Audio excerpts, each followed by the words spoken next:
না দেখেন, উনি আসার পরে বেশ কিছু ওনার যদি আপনি স্টেপ বাই স্টেপ ফলো করেন, যে বিমানবন্দর থেকে নামার পরেই তিনি তাকে যারা স্বাগত জানালো, এরপরে তিনি যথারীতি প্রধান উপদেষ্টাকে ধন্যবাদ জানালেন। এরপরে খালি পায়ে দেশের মাটি স্পর্শ করলেন। এরপরে হাত নাড়তে নাড়তে সেই 4 ঘন্টা আপনার এয়ারপোর্ট থেকে 300 ফিট গেলেন। তারপরে সেখানে একটা সাদামাটা একটা চেয়ার তিনি নিলেন। তার জন্য নির্ধারিত যে চেয়ারটি সেটি রেখে তিনি একটা কাঠের চেয়ার, যেটা তিনি ইউজ টু, বিশেষ করে আমরা যখন টকশোতে দেখতাম যে চেয়ার, ওই রকম একটা চেয়ার তিনি নিলেন। তারপরে ওনার বক্তৃতা যদি দেখেন, উনি প্রথমত সৃষ্টিকর্তা বা আল্লাহর প্রতি উনি শুকরিয়া আদায় করেছেন।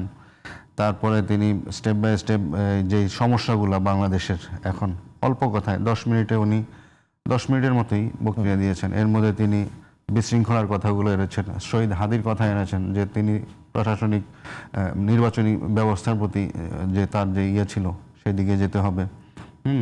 তারপরে সর্বশেষ তিনি যারা উপস্থিত দেশের জনগণ তাদেরকে তিনি এক হওয়ার জন্য তিনি বলেছেন কি, আই হ্যাভ এ প্ল্যান।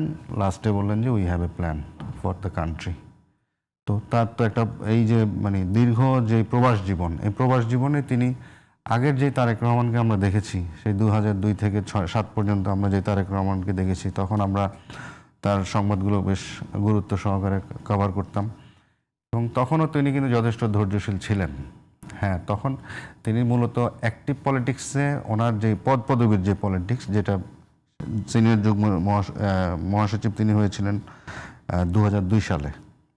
এরপরে তিনি ইউনিয়ন প্রতিনিধি সম্মেলন, ছাত্রদলের প্রতিনিধি সম্মেলন করলেন, করে তিনি কিন্তু একটা পর্যায়ে দলটাকে তিনি সংগঠিত করেছেন সেই 2006 সাল পর্যন্ত। এরপরে দেখেন, বিশেষ করে ওই সময় তো আপনার দীর্ঘ সময় একেবারে মাঠে থেকে কভার করেছেন, আমি জানি। আমার প্রশ্ন হলো, ওই সময় তারেক রহমানকে যে নিয়ে বিতর্কগুলো তৈরি হয়েছিল, সেই বিতর্কগুলোর বাস্তবতা এবং সেই বিতর্ক কি এখন তাকে পিছে থেকে টেনে ধরতে পারে কিনা? দেখেন, ওই সময় যেই বিতর্কগুলো তৈরি করা হতো সেটা হচ্ছে হাওয়া ভবন কেন্দ্রিক। কারণ তিনি যে ভবনটিতে বসে কাজগুলো করতেন, রাজনীতি পরিচালনা করতেন, সেই বিল্ডিংটার নাম ছিল হাওয়া ভবন। তো যার ফলে এখানে আপনি দেখেন, এখানে তিনি প্রধানমন্ত্রীর পুত্র, তিনি সেখানে অফিস করতেন এবং রাজনৈতিক কর্মকাণ্ড তিনি সেখানে পরিচালনা করতেন এবং সিনিয়র যুগ্ম মহাসচিব হিসেবে কাজ করতেন। হ্যাঁ, এবং তখন কি হতো, স্বাভাবিক তার কাছে বিভিন্ন স্বার্থান্বেষী গোষ্ঠী যেত।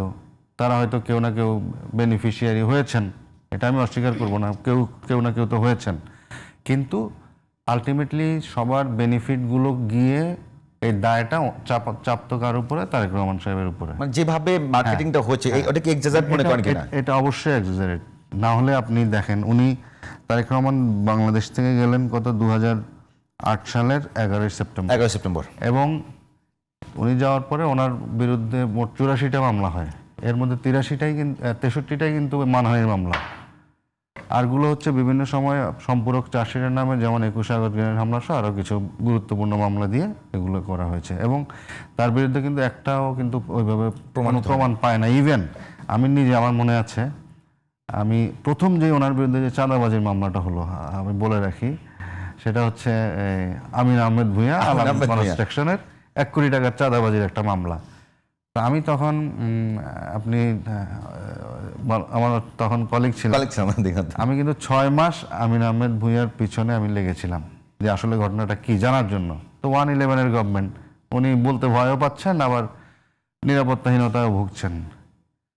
এরপরে আমি 6 মাস ওনার পিছনে ঘুরে ওনাকে রাজি করালাম। কখন? যেদিন তখনও কিন্তু ইয়ে ছিল, ওই 111-এর গভর্নমেন্ট ছিল। হ্যাঁ, তো লাস্ট দিন যেদিন তাদের যে শেষ দিন 18ই ডিসেম্বর সম্ভবত, তার আগের দিনে ওনাকে আমি ফোন দিলাম, আমি কালকে একটু আসতে চাই। পরে উনি বলতে চাইলেন না। আমি পরে ওনাকে একটু ঠেস মেরে একটা কথা বললাম, বলার পরে ঠিক আছে আসো। গিয়ে বসে থেকে আমি বলছি আগে আমাকে বলতে হবে, আমাকে অন ক্যামেরায়। হ্যাঁ, তখন উনি আচ্ছা অনেকক্ষণ বসে চিন্তা ভাবনা, আচ্ছা ঠিক আছে। পরে আমাকে অন ক্যামেরায় উনি বলে ফেললেন যে ওইটা আমি মামলাটা করি না, ওটা একটা জাল মামলা, সাদা কাগজে আমার নাম দিয়ে, মানে স্বাক্ষর নিয়ে পরে মামলা লেখা হয়েছে। হ্যাঁ, এটা একটা জাল মামলা। এবং উনি এটাও বলেছেন যে বাংলাদেশের প্রত্যেক নাগরিকের মামলা করার অধিকার থাকা উচিত। এবং এই ঘটনাটা এমন সময় ঘটছে, সেই দিন বেগম খালেদা জিয়া কিন্তু বগুড়ায় নির্বাচনী সমাবেশ করছিলেন। এবং এই যে ওনার যে স্টেটমেন্টটা, এটা যখন আমি তখন দিগন্ত টিভিতে কাজ করি, যখন আমরা লাইভ চালানোর পরপরই আরও চারটা মামলা চাঁদাবাজির ওনার নামে যারা করেছিলেন সবাই কিন্তু প্রত্যাহার করে ফেলেন পরবর্তী 2-3 দিনের মধ্যেই। তার মানে একটা সাহস তারা পেলেন। এবং আপনি দেখেন, এই মানে আমি অন্তত কাছ থেকে সেই সময় যতটুকু দেখেছি, ওনার ব্যক্তিগত অসততা বা এই যে দুর্নীতি পরায়ণতা, ওনাকে যেভাবে মিডিয়া মানে Expose হয়েছে। ভিলেন বানানোর চেষ্টা করা হয়েছে পরিকল্পিতভাবে, আমি মনে করি যে পরিকল্পিতভাবে। কেন? কারণ ওই যে ওনার যেই ভিশন, যে রাজনৈতিক দলগুলোকে স্ট্রেংথেন করা, তার ছাত্রদল, তার বিএনপি, তৃণমূল পর্যায়ে তৃণমূল যে সমাবেশগুলো করছিলেন, এগুলো করতে করতে উনি কিন্তু মোটামুটি একটা জনপ্রিয়তার দিকে চলে যাচ্ছিলেন এবং তার জনপ্রিয়তাও সেই সময় বেশ আকাশচুম্বী ছিল।